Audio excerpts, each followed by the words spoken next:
数据集与游标。我们这期小节要介绍高级语言如何读取单行与多行的这样一个数据。那么主要涉及到这3个问题，一个是 cycle 语句如何执行，一个是 cycle 语句如何将 cycle 检索到的结果传递回这种高级语言程序当中进行处理，还有一个就是静态 cycle， 这是一个比较简单的这样一个情况。我们来看，对于 cycle 语言，它的检索结果可能是一行，也可能是多行的一个集合。那么对于单行结果的情况，可以直接将这一行的这种数据传送到高级语言程序的这种变量当中。那么大家看它的一种格式就是这样的 execute cycle select， 后边这个地方我们可以有若干个表达式，我们这可以是结果计算，可以是聚集计算，也可以是单一的列可以是单一的列。对应的这每一个表达式都有一个变量来保存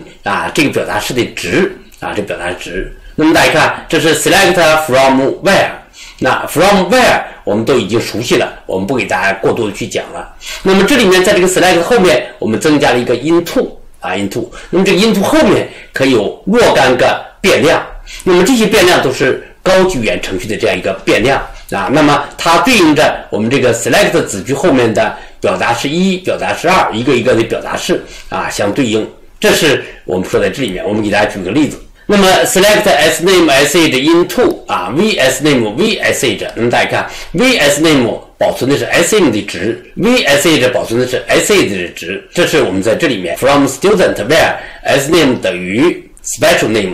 special name。 那么大家看到，我可以将高级语言的变量带进来， special name 我们可以在高级语言当中进行赋值，它的检索结果我们可以送到检索的是 sname sh， 我可以把它送到 vsname vsh 这两个变量当中。这样的话，我们这两个变量可以在高级语言当中直接进行处理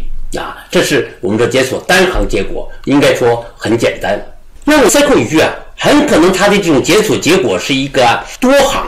那么是一个记录的集合。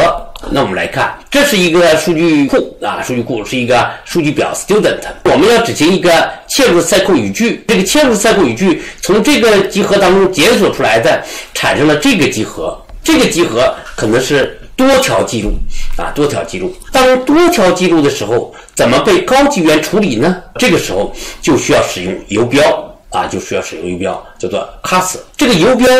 是什么？我们说这个游标实际上我们定义的时候它可以是一个 cycle 语句，但是当我们执行了这个 cycle 语句的时候，那么这个游标实际上就是指向我们这个结果记录集合的一个指针。我们说用这个游标名来表示我这个结果记录的集合结果记录的集合。那么通过这个指针来讲，我们可以每次读一行数据那么指针下一行，我再读一行，再下一行，再读一行，一直读到最后一直读到最后。通过这种游标，我们可以处理多行结果的这样一个数据集数据集。好，怎么样读取数据？怎么样读取数据？我们刚才说了，让读取数据呢，它是用另外一条语句叫做 fetch into， 从这个游标当中读一个数据读一行记录，一次一行的我们可以读出来，用这种 fetch into， 一直读到什么呢？一直读到我们说，那么每读一次，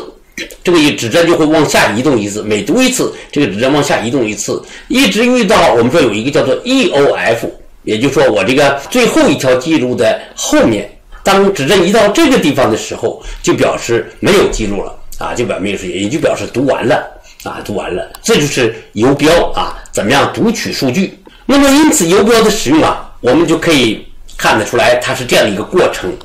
也就是说，首先它要先定义一个游标，然后再打开游标，然后我们这再一条接着一条的读取数据，最后关闭这个游标。我们写出来大家看这是 declare 一个游标，我们可以看后边我们会给大家再介绍。那这是声明一个游标，我们要知道声明了一个游标以后打开这个游标，那么这个声明游标呢，它并没有在这个地方执行，而是当 open 这个游标的时候才真正执行这条 cycle 语句，所以这一点大家要注意。所以 open 游标的时候是执行这个游标所代表的这种 cycle 语句产生结果的这样一个集合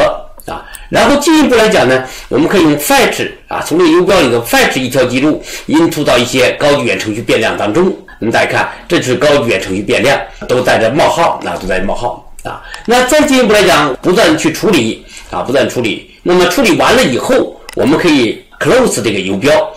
close 的游标。当我声明了这个游标以后，我可以打开 fetch close， 然后我们可以再打开再 fetch 再 close， 我们可以不断重复的去做这是我们可以做的。所以说你一个声明你可以多次的打开，多次的关闭